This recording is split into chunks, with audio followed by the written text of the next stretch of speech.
In this simulation, we'll be modeling static electricity using a balloon, a sweater, and the wall. So think back to when we have used the balloon and different objects in the classroom. This is how we're going to model this. So you should be jotting down what you notice and what you wonder in your notebook on the chart. So notice we have a balloon here, and I'm going to move it to the wall. Then I'm going to move it back. Notice that even though I can stick it to the wall, if I move it close, it's not actually attracted to the wall.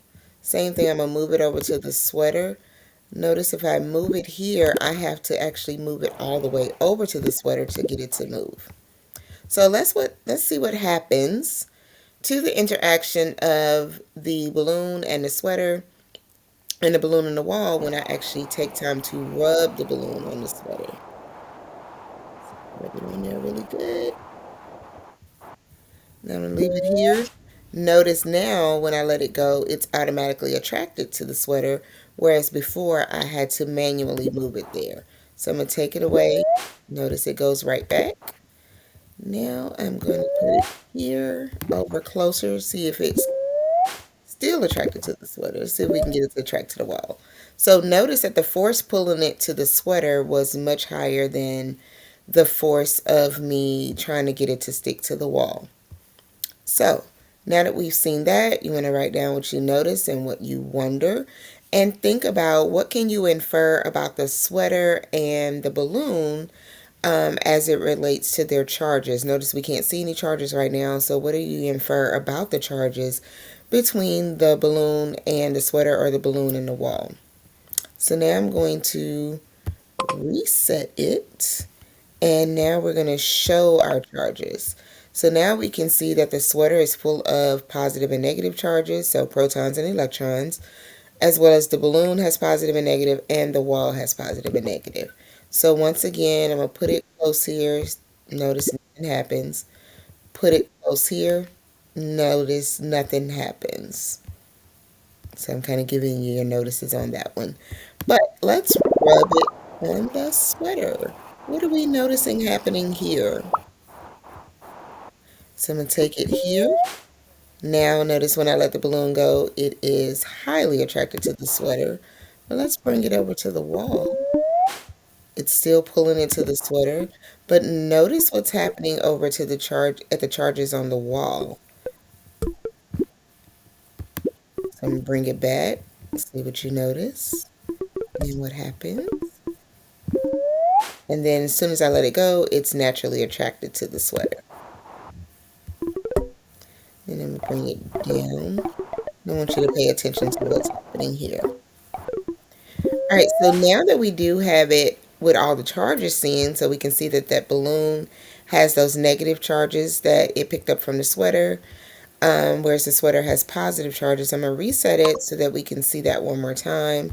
So I'm going to take it and rub it. I want you to pay attention to what charges moved. And I want you to pay attention to exactly which charges it interacted with when I put it. So let's look at how the charge differences look. I'll move out the way.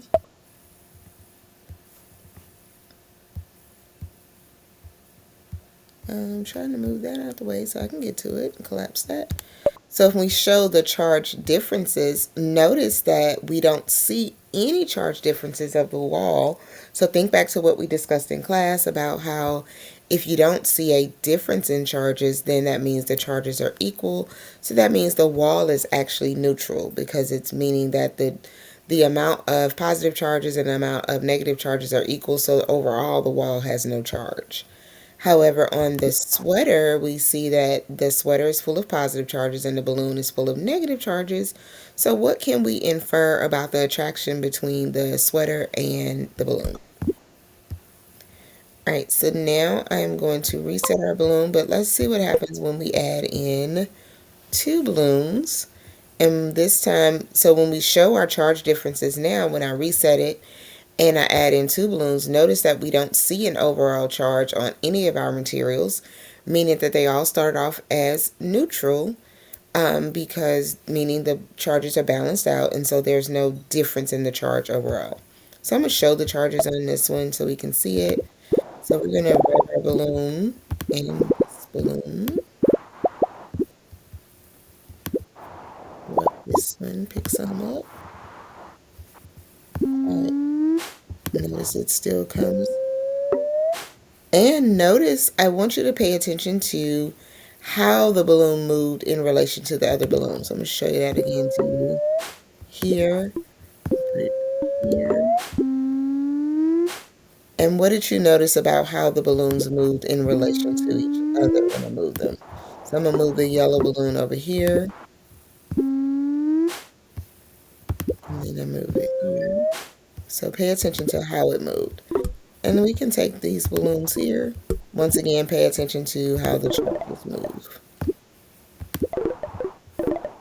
Okay, I'm just playing with it now. But let's look at the show charge differences. And once again, we see the same thing where we don't see a difference in charge. And you never see a difference in charge if the charges balance out. And put our here and see what happens. Pay attention. What can you infer about how the balloons moved in relation to each other? All right, so that is the end of our simulation about our static electricity and the balloon. You should have 5 notices and 5 wonders on your chart. And in your notices, I want you to infer about how the charges move and what is causing the attraction of the balloon to the sweater.